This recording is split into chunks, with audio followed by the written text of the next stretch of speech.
Comenzamos la segunda sesión de nuestras lecciones sobre el misterio de la Iglesia. En el nombre del Padre, del Hijo y del Espíritu Santo. Amén. Sancta María Sede Sapientiae, ora pro nobis. Bien, nos habíamos quedado en la sesión anterior viendo algunas cuestiones de metodología teológica que son importantes para el tratado de eclesiología. Vamos a terminar un poco estas indicaciones sobre el método teológico y pasaremos luego a alguna cuestión sobre cosas que ya afectan más directamente al tratado sobre la Iglesia.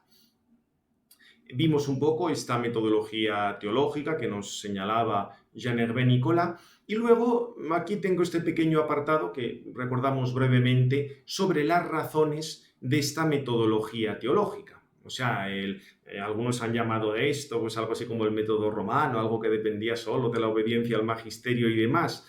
No, realmente el gran artífice del método teológico fue Melchor Cano, aquel gran dominico que en el De Locis Theologicis desarrollaba algunas cuestiones de Santo Tomás sobre cómo extraer los argumentos para razonar en teología. En realidad, lo que comentábamos es simplemente una consecuencia de la revelación, más o menos ya lo decía. Si admitimos que Dios es el creador de todo, entonces en la medida que lo creado participa de su ser, hay un fundamento para poder hablar con un lenguaje humano acerca de Dios. Y si Cristo es el Hijo de Dios hecho hombre para salvar a los hombres, era preciso que dejara una enseñanza, y dado que esa enseñanza en palabras humanas siempre se podría malinterpretar, resultaba muy conveniente que hubiera una iglesia para salvaguardar esa enseñanza de la salvación. Entonces, debemos partir de las fuentes de la revelación, interpretadas conforme al Espíritu Santo que las inspiró, con la convicción de que podemos profundizar en ellas, porque nuestro lenguaje, aunque sea de manera análoga, puede llegar a Dios y a las cosas divinas. Ahora, si no se aceptan alguno de esos dos presupuestos anteriores, entonces pues habría que partir de la praxis, de las demandas de la sociedad, de las experiencias místicas de la humanidad o cualquier cosa de estas, pero eso no tiene nada que ver con la revelación cristiana. O sea, que si se acepta un Dios trascendente que se ha revelado plenamente gracias a la misión del Hijo y del Espíritu Santo, el método teológico debe ser el que hemos indicado antes. Lo que pasa es que también aquí hay que, añadir alguna otra cosilla más, porque hemos hablado del uso de la razón, pero ¿cómo utilizamos la razón? ¿Qué debemos decir acerca de la razón? Por esto este apartado, los presupuestos especulativos racionales o el tema de los preámbula fidei. Esto lo tenéis de todos modos con mucho más detalle en el apéndice. Ahí sí que está desarrollado, pero aquí vamos a decir simplemente las cosas más básicas.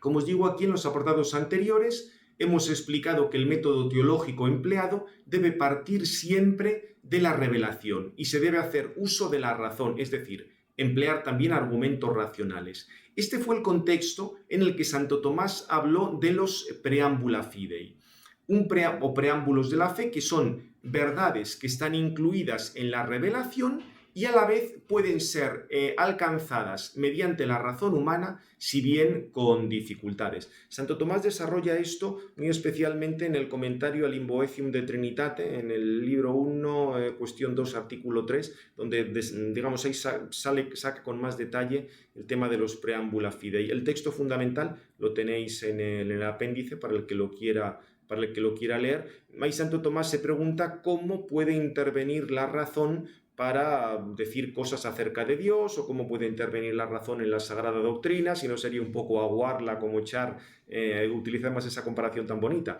Dice, esto no es echar agua al vino, sino más bien como en las bodas de Caná, convertir el agua en vino, o sea, utilizar algo de la razón para profundizar en aquello que Dios nos ha revelado, no para sustituirlo ni porque lo alcance, sino para que nosotros podamos asimilarlo mejor.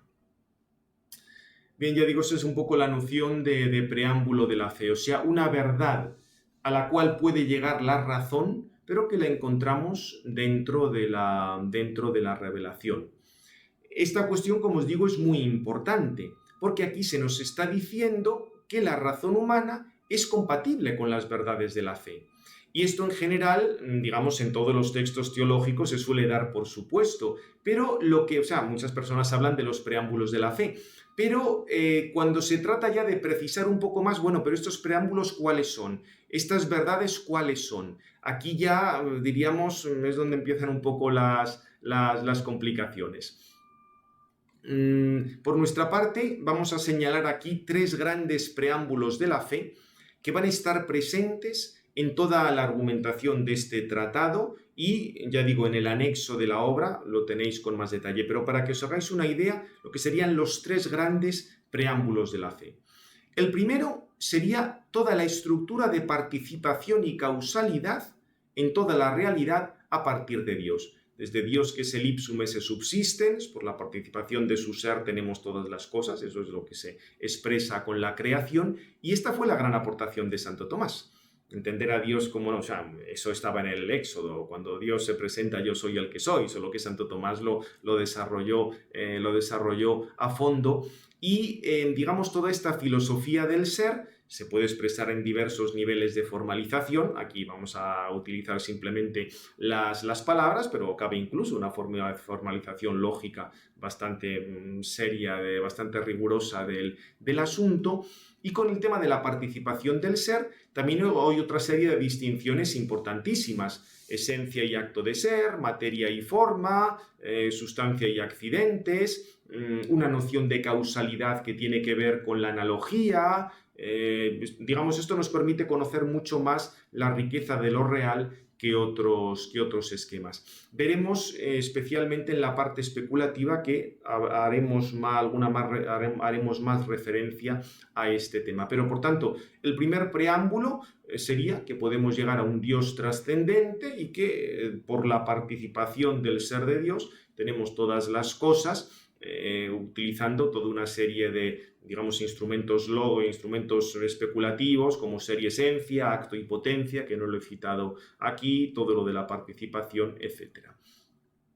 El segundo preámbulo tiene que ver con el conocimiento, y aquí nos aparece el tema de la verdad al que antes habíamos aludido ya, y es que podemos alcanzar la verdad de las cosas como una adecuación de nuestro entendimiento a las cosas. Siempre va a ser una verdad limitada. Acordaos aquel texto de Santo Tomás donde dice que ningún sabio, por mucho que haya estudiado, ha podido comprender perfectamente la esencia de una mosca. Santo Tomás habla de aprender esencias, no comprender. Comprender sería como que te la comes toda, ¿no? Aprendes, le das un bocado para aquello que te hace falta. Podemos conocer estas esencias de una manera universal, separadas de las condiciones individuales, de las condiciones contingentes, pero siempre es un conocimiento muy, muy limitado.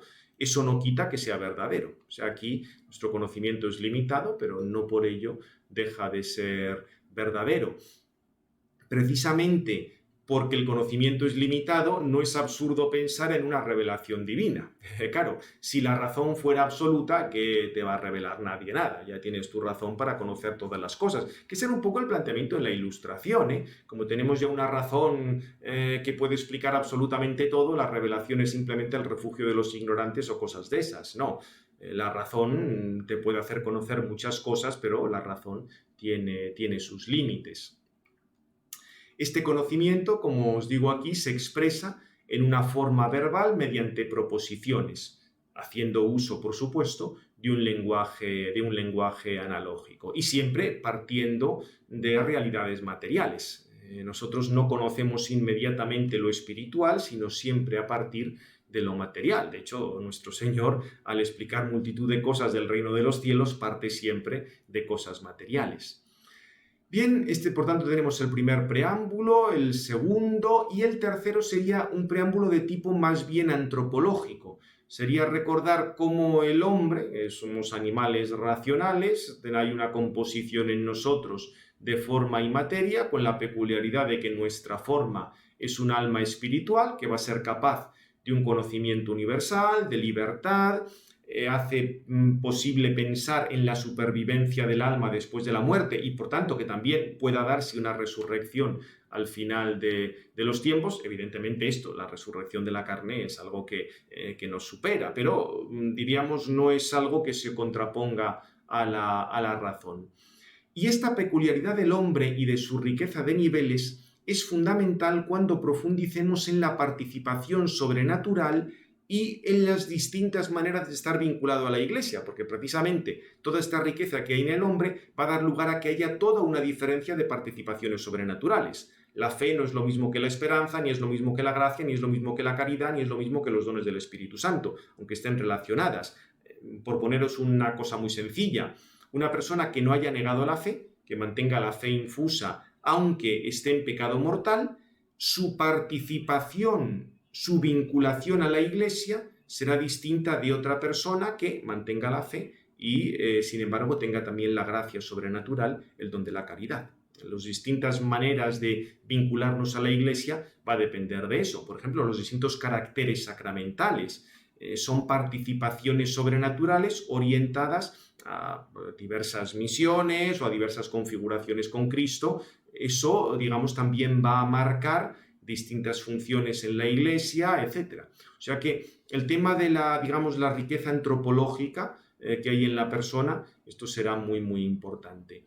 Aquí también se podría hablar de aspectos sociales de la persona humana, que dependen de su naturaleza, también nos puede ayudar a comprender algunas cuestiones acerca de la Iglesia, el tema de la necesidad de que el hombre actúe para alcanzar su fin, toda la idea de que hay unos fines a los que tienden las realidades naturales, solo que en el caso del hombre ese fin es desproporcionado. Si no fuera porque el Señor nos lo ha revelado y porque nos nos mueve hacia ese fin, no podríamos tender hacia ese fin ni muchísimo menos alcanzarlo.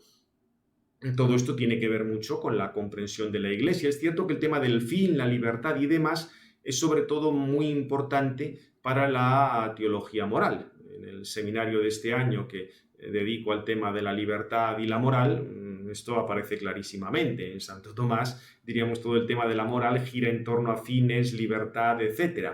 Pero eso supone todo un preámbulo de la fe en torno a la antropología. O sea que, por tanto, los tres grandes preámbulos serían esto. El primero, el tema de un Dios trascendente y todo lo referente a la participación del ser. El segundo, el tema del conocimiento de la verdad como una adecuación y con todas sus limitaciones. Y el tercero, este aspecto antropológico. El hombre como esa composición forma materia, en este caso la forma un alma inmortal. Bien, con esto cerramos un poco la parte, digamos, como más metodológica global, que se refiere a todos los tratados teológicos y no solo a la Iglesia. Vamos a decir ahora algunas cosas, de nuevo muy breves y muy introductorias, sobre la Iglesia como materia teológica. Una cosa que nunca debéis perder de vista es que en el Tratado de Eclesiología confluyen todos los grandes núcleos de la teología. O sea, en ese sentido, la Eclesiología sería uno de los tratados últimos, en el sentido de que depende de cómo se hayan establecido otra multitud de cosas. El misterio de Dios, la encarnación, la antropología teológica y los sacramentos. Y claro, la consecuencia es que si hay meteduras de pata en cualquiera de estos cuatro, esto se va a acabar reflejando a la Iglesia. Como es muy fácil que se hayan dado, por eso a veces sobre la Iglesia se dicen tal cantidad de cosas imprecisas o de tonterías, porque o hay fallos en los sacramentos, o hay fallos en la antropología teológica, o hay fallos al hablar de la encarnación, o hay fallos al hablar del misterio de Dios, o hay fallos al hablar de todas estas cosas. Con lo cual, necesariamente habrá fallos a la hora de hablar de la Iglesia. Pensar que la Iglesia continúa la misión de Cristo. Esto en la Lumen Gentium es nitidísimo. Y el modo en el que se entienda esa misión y el modo en que se entienda el misterio de Cristo va a determinar cómo comprenderemos a la Iglesia. De hecho, esto sale sobre todo, digamos, en los aspectos más de teología fundamental, la fundamentación de la Iglesia en la historia y demás, depende de cómo se haya comprendido el tema del misterio de Cristo. Por otra parte, y esto lo indicaba ya antes, cómo la vida cristiana se realiza en el ámbito de la Iglesia, es muy fácil proyectar experiencias particulares, lo que hacemos en mi parroquia, lo que me gustaría que hiciéramos, lo que ha pasado en la cofradía, si sacan el santo por una puerta o por otra, proyectar eso sobre el misterio de la Iglesia. Claro, no, la Iglesia la Iglesia va más allá de por qué puerta se saca el santo o cómo se organiza el consejo pastoral.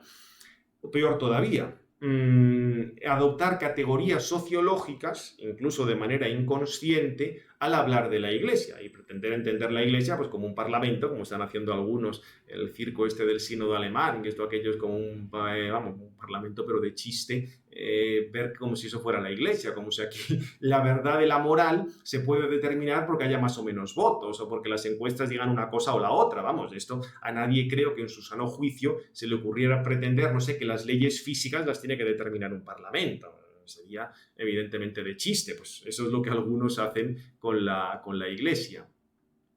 Por eso lo que os comentaba antes del rigor, teniendo en cuenta la seriedad de este sujeto de estudio, que es una realidad compleja, porque fijaos, en el caso de Cristo, si tenemos la humanidad de Cristo que subsiste por el verbo divino, o el sacramento es una realidad concreta, digamos en el género de signo que ha establecido Cristo, o la transformación de la gracia, es algo que, digamos, cambia nuestro interior, pero en el caso de diríamos, de la Iglesia, sí, es una unidad, pero una unidad compuesta de multitud de personas en cuanto que están relacionadas con Cristo, y esto ya hace que el tema sea más complejo. De hecho, toda la amplitud de terminología, cuerpo de Cristo, pueblo de Dios, sacramento, nos está remitiendo a esta complejidad. De hecho, si veis en los primeros números de la Lumen Gentium aparece un poco toda esta diversidad de denominaciones.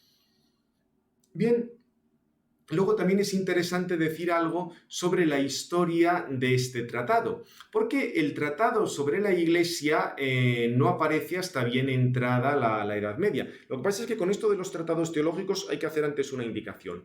Lo que hoy conocemos como tratados teológicos, en el sentido de asignaturas, es algo muy, muy, muy reciente, prácticamente del siglo XVIII, del siglo XIX. Cuando la teología se organiza en la Edad Media, lo que tenemos son grandes sumas. Se estudia toda la teología. O sea, no es que haya una asignatura sobre Dios, otra sobre sacramentos, otra sobre Cristo, no, es un continuo. Las sentencias de Pedro Lombardo exponían toda la teología, lo que hoy llamamos dogmática, moral, sacramental, todo en una unidad. Cuando luego en el siglo XVI, sobre todo por influjo de los dominicos españoles, empieza a sustituir las sentencias de Pedro Lombardo por la suma de teología de Santo Tomás, la idea es la misma, se va comentando la suma desde el principio, desde el primer artículo de la primera parte hasta el final. Lo que pasa es que, obviamente, no todos los artículos y cuestiones son igualmente importantes y hay tendencia como a ir agrupando los artículos, las cuestiones como en núcleos, en torno a la unidad de Dios, en torno a la Trinidad, en torno a la creación. El mismo Santo Tomás lo había hecho, pero nunca se había perdido ese sentido de unidad. Por desgracia, luego se acaba parcializando todo esto. El desastre de haber separado, por ejemplo, la dogmática de la moral o la espiritualidad de la moral o todas estas cosas, porque la teología es una. La unidad viene de que depende de la revelación que procede de Dios. Con lo cual lo fundamental es que las cosas que decimos han sido reveladas, aunque razonemos luego en torno a ellas. O sea que lo de los tratados teológicos es algo bastante, digamos, más bien tardío, pero lo que os quiero comentar aquí es que hablar de manera explícita sobre la Iglesia a su vez es algo más tardío. En la época de los padres pues hay grandes discusiones sobre los sacramentos o sobre la Trinidad o sobre Cristo. Sobre la Iglesia ya os comento, algo se habló en la crisis gnóstica y sobre todo en la controversia donatista, que estudiaremos con detalle, pero hasta bien entrada la Edad Media no se habla de la Iglesia como en unos tratados explícitos, más bien era una realidad vivida, se hablaba de la gracia que recibimos en la Iglesia, se hablaba de los sacramentos, o sea, y luego muchas cuestiones de lo que hoy llamamos Iglesia, pues eran cuestiones más bien de tipo canónico, cómo se organizan los obispados, las parroquias, todo ese tipo de cosas. Por eso las primeras eclesiologías tenían bastante que ver con lo jurídico, el tema de la potestad civil y eclesiástica, organización de la Iglesia, etc. Se suele hablar de Jacobo de Viterbo, del régimen cristiano, y sobre todo la suma de Ecclesia del cardenal Torquemada. Aquí ya sí que salen cosas más, diríamos, de tipo teológico, la Iglesia como cuerpo de Cristo, etc., pero siempre el planteamiento es mucho más de cuestiones jurídicas concretas. Por otra parte, es sobre todo después de Trento, cuando esto va a aumentar mucho, como os digo aquí, esto también lo veremos con detalle, gran parte de las doctrinas de los protestantes se referían a la concepción de la Iglesia. Lo que pasa es que el mismo Concilio de Trento se dio cuenta de que ese no era el problema central. El problema central era la justificación, aunque esto tenía multitud de consecuencias, diríamos, eclesiales, y salieron en muchísimos decretos de reforma, en concreto de Trento, pero no hubo ningún decreto sobre la naturaleza de la Iglesia. Más o menos en esa época tenéis también multitud de apologetas católicos, tanto anteriores como posteriores a Trento, que subrayaban lo que negaban los protestantes. Lo que pasa es que también tenemos tratados ya no tan directamente apologéticos, mucho más amplios, donde se centran un poco en lo que es la Iglesia en sí misma. Es curioso porque algunos de estos tratados, sobre todo por parte tomista, aparecían como pequeños comentarios monográficos en la segunda, cuestión primera, artículo 10. En ese artículo, Santo Tomás se examina si al Papa le corresponde establecer el signo de la fe, si estamos en el tema de la virtud de la fe, y ahí a veces ponían como un pequeño apéndice para incluir, pues, que se entiende por Iglesia, las 4 notas de la Iglesia, todo ese tipo de cosas. En el siglo XVII, todo el tema del galicanismo y la tendencia de los soberanos de intervenir en los asuntos eclesiásticos volvió otra vez a, digamos, agitar el gallinero en estos campos. En la controversia jansenista algo salió respecto a la Iglesia, todos los intentos del despotismo ilustrado. Lo que pasa es que, bueno, todo esto acabó después de la Revolución Francesa y las guerras napoleónicas, y en el siglo XIX encontramos ya algunos tratados sobre la Iglesia más directamente teológicos. Algunos en lo que se ha denominado la Escuela de Tubinga o la Escuela Romana, donde bien, había una vuelta a los Santos Padres, centrarse en los aspectos más de misterio que tenía la Iglesia, sin olvidar otros aspectos de tipo jurídico, o sea que esto en el siglo XIX se va cultivando más. El gran acontecimiento para la Iglesia en el siglo XIX fue el Vaticano I, aunque es cierto que como solo en el Vaticano I solo se llegó a aprobar de eclesiología el decreto en torno al Papa, esto hizo pues que, junto además con un deseo de subrayar el tema de la autoridad, como que todo se quedara muy centrado en el tema de la autoridad, en el tema del Papa, en el tema de la jurisdicción, la infalibilidad, etc. Poco a poco, luego ya en el siglo XX, cada vez se desarrollaron más pues, estudios acerca de la fundamentación patrística, los aspectos de misterio, de fe que tiene la Iglesia, y a eso culminaría sobre todo en la Mystici Corporis de Pío XII y luego en el planteamiento de la Lumen Gentium en el Vaticano II. De hecho, fijaos que el Vaticano II se plantea como un concilio sobre la Iglesia, como querer, digamos, el Vaticano I había dicho sobre esto cosas, pero no había podido hacer todo. También es cierto que en el Vaticano I, y eso siguió en el Vaticano II, o sea, igual que se habla de un espíritu del Vaticano II y una letra del Vaticano II, lo mismo pasó en el Vaticano I, ya lo veremos, ¿eh? O sea, este auge de la autoridad hasta que Pío IX llegara a decir aquella cosa bastante absurda de que la tradición soy yo. No, evidentemente la tradición no es nadie en concreto. Es un poco, lo dijo en el contexto ese, pues de la exaltación de la autoridad en medio de todo el contexto revolucionario, pero eso por desgracia marcó bastante las cosas y eso continuó luego, ¿eh? O sea, el pretender ver, pues no sé, ahora el concilio dice tal cosa, pues eso ya hay que hacerlo, aunque sea exactamente lo contrario, o sea, ver como si una cosa ya por el hecho mismo de decirle a la autoridad ya eso fuera absoluto. Evidentemente hay diversos niveles.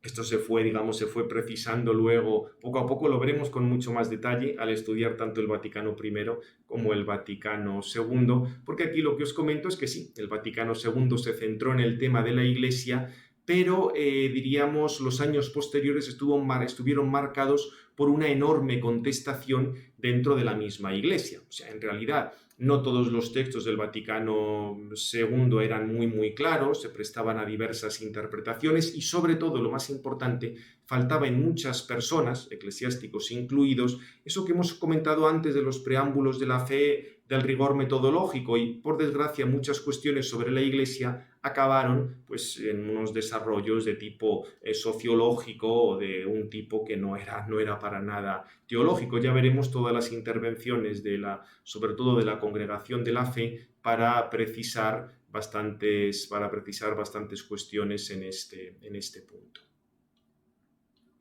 Bien, respecto a discusiones actuales en torno a la Iglesia, diríamos, como ya os he comentado antes, en la Iglesia confluyen los grandes núcleos de la fe y por eso, si hay alguna deformación de la fe en algún punto, es lógico que eso acabe repercutiendo en la Iglesia. Os lo comento aquí, esto ha sido bastante frecuente, el decir que, bueno, en la mente de Cristo no estuvo, el que él quisiera fundar una iglesia o algo por el estilo, o no. Evidentemente, claro que el Señor quiso fundar una iglesia, pero esto para hacernos un poco una idea de cómo se habían complicado las cosas o cómo faltaba claridad en toda una serie de puntos. Por eso os digo que las cosas realmente importantes en este sentido sería la relación de Cristo en la Iglesia. Pero para eso hay que saber bien qué entendemos por Cristo, cómo comprendemos la figura de Cristo, porque ya os digo, para muchos el Señor no quiso establecer una iglesia, sino esto es una cosa que luego fue un asunto meramente de los apóstoles, eso sí, bajo la guía del Espíritu, solo que los que hablan de esta manera no se sabe si hablan del Espíritu Santo o del Espíritu absoluto de Hegel, como si fuera una determinación de la historia para dar lugar a una cosa u otra. Por tanto, el primer punto clave para la eclesiología es ver la relación entre Cristo y la Iglesia. Por eso os digo que si no se quiere aceptar que Cristo quiso fundar la Iglesia, es que se está en una cristología que es falsa, que no reconoce a Cristo como Dios, tal como está confesado en la misma Escritura y tal como confiesa la misma Iglesia. Es cierto que a veces, diríamos, los que negaban que Cristo quisiera fundar la Iglesia hacían una crítica de algunas presentaciones un poco caricaturescas, como si Cristo hubiera fundado la Iglesia como quien funda una sociedad anónima, cuando al decirle Pedro, tú eres Pedro y sobre esta piedra edificaré mi Iglesia, ya estuviera hecho todo. No, Cristo funda la Iglesia sobre todo por su muerte en la cruz, por la resurrección, por los sacramentos, también por supuesto con el papel de San Pedro y de los obispos, pero es una fundación bastante, un sentido amplio que ya estudiaremos luego en la parte correspondiente. Hay otro grupo de temas que tienen que ver con la organización de la Iglesia. Está en relación con el anterior, porque cualquier cosa que haya en la organización de la Iglesia tiene que ver con lo que Cristo ha querido establecer para la Iglesia. Y aquí pues podríamos hablar de el papel de los obispos, lo que se ha llamado la colegialidad episcopal, cuestión del ministerio, cuestiones de tipo ecuménico. Bien, que aquí además, algunos quieren aplicar así cuestiones de tipo sociológico, pensando que los cambios radicales permitirían una unificación de los cristianos. No, mire usted, cambios radicales en la Iglesia es lo que Cristo ha establecido y ya está. Y luego un tercer grupo, ya pasando un poco, sería el paso de un desarrollo del segundo, sería las relaciones entre la Iglesia y otras religiones, o las relaciones entre la Iglesia y la sociedad, como si dijéramos la Iglesia ad extra. Lo anterior sería la Iglesia ad intra, y todavía antes, pues la Iglesia en su origen, tal como depende de Cristo.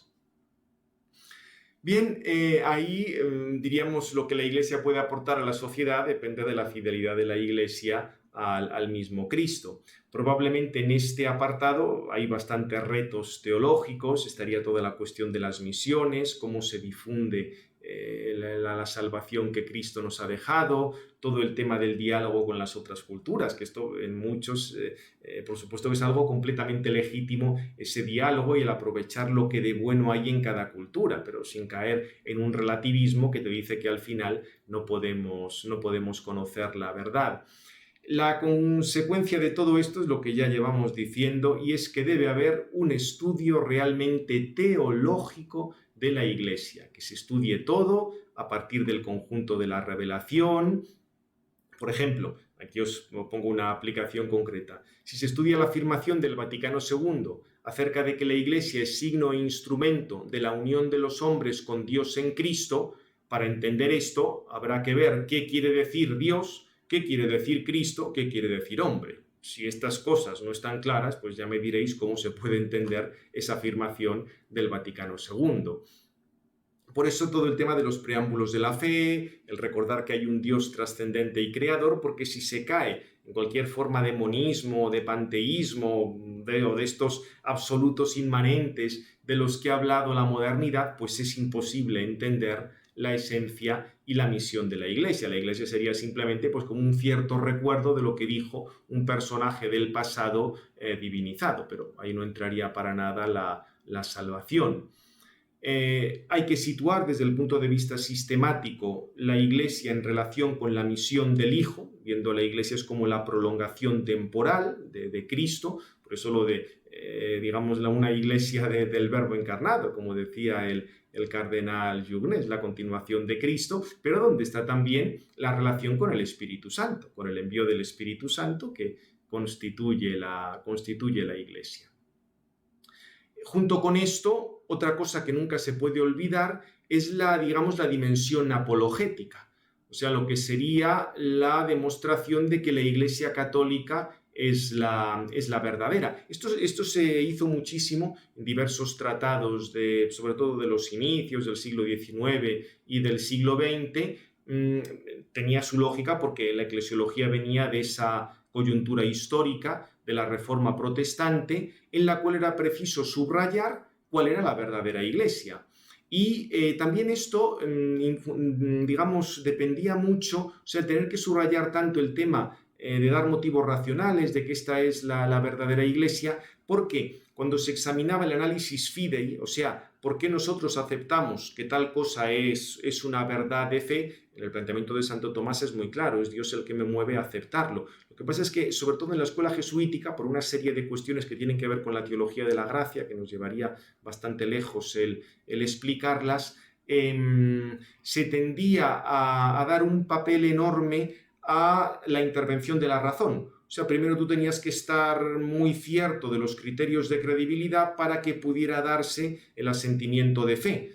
Santo Tomás las cosas van de otra manera, pero por el modo de plantear las cuestiones de libertad y gracia de los jesuitas, insistían muchísimo en ese aspecto apologético, y eso, por supuesto que el aspecto apologético es completamente necesario, pero lió un poquitín las cosas. Aquí os lo pongo algo, hago referencia en la nota el de Fide del padre Ramírez, viene con mucho detalle toda esa cuestión. Y en este contexto de la eclesiología apologética se solía hablar de tres caminos o tres vías. La vía histórica, ver que hay una continuidad entre lo que Cristo ha hecho y la Iglesia Católica actual. La vía de las notas, ver cómo las notas del credo se cumplen en la Iglesia Católica. O la vía empírica, advertir que la pervivencia misma de la Iglesia es un milagro moral. Posteriormente la apologética, transformada en teología fundamental, ha subrayado otras cosas. Bien, digamos, de todos estos métodos siempre se puede sacar alguna cosa interesante, pero no es cuestión de absolutizar ninguno. Lo que pasa es que nos interesa mucho más la consideración propiamente dogmática. La Iglesia como un elemento de fe, por supuesto que hablaremos de todo lo referente a esos preámbulos de la fe, a estos aspectos racionales, pero la Iglesia sobre todo como algo en lo que creemos y de lo cual tenemos que argumentar. Por eso os digo que en nuestro texto trataremos ambos aspectos de una manera unificada. Veremos cómo los textos del Nuevo Testamento nos llevan al reconocimiento de la Iglesia de Cristo, que continúa en la Iglesia Católica, y que los diversos datos históricos no contradicen esa presentación.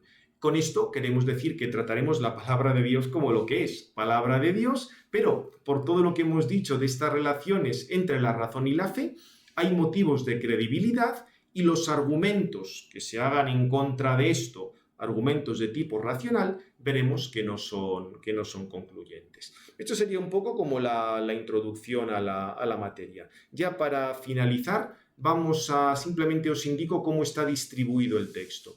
Fijaos que en cada capítulo del manual tenemos primero una brevísima introducción en la que se describe el contenido, un esquema de los apartados principales según el desarrollo del tema, y al final un sumario dividido conforme a los apartados del capítulo, de manera que el que quiera ver simplemente lo fundamental de un capítulo, se va al sumario y ahí lo tiene.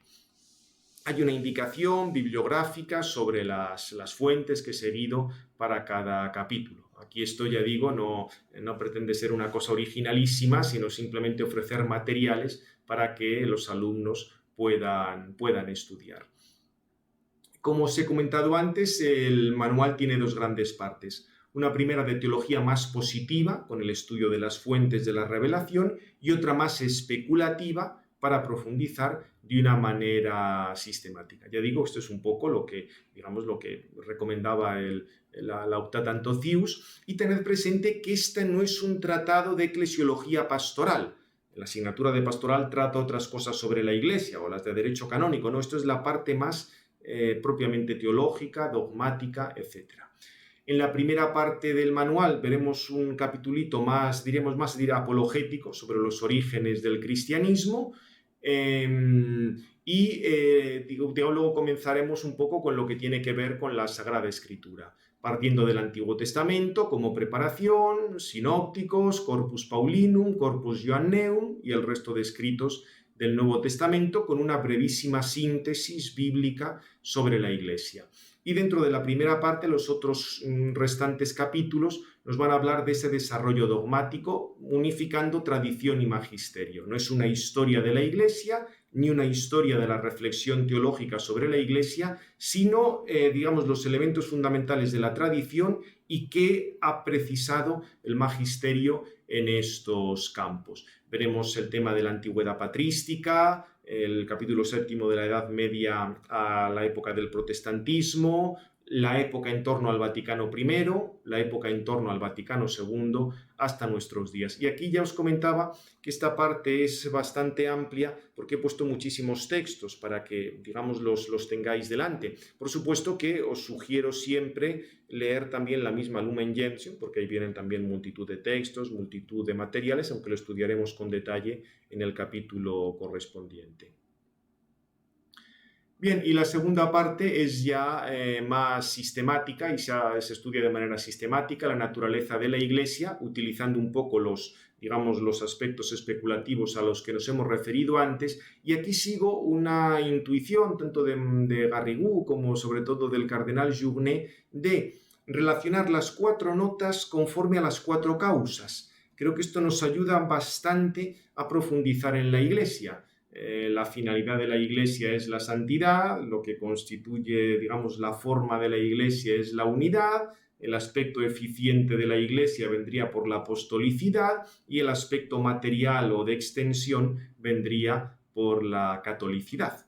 Serían, las cuatro notas se pueden relacionar con las cuatro causas. Esto, ya digo, lo veremos con detalle en la parte sistemática. Y por último, una pequeña conclusión en la que, se recogen las ideas fundamentales.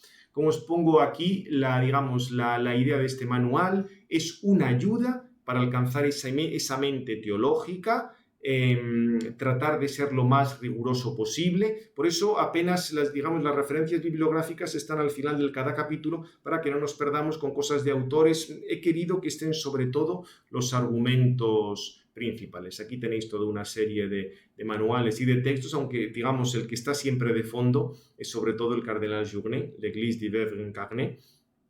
La ha traducido, hizo un resumencito, porque estos son bastantes volúmenes, Teología de la Iglesia, que este fue uno de los libros más apreciados por Pablo VI. De hecho, Pablo VI hizo a Journet cardenal para que pudiera intervenir en el Vaticano II, y muchas ideas de fondo de lo que él pensaba sobre la Iglesia están tomadas del cardenal Journet. Bien, todas estas cosas ya las veremos y terminamos aquí nuestra clase.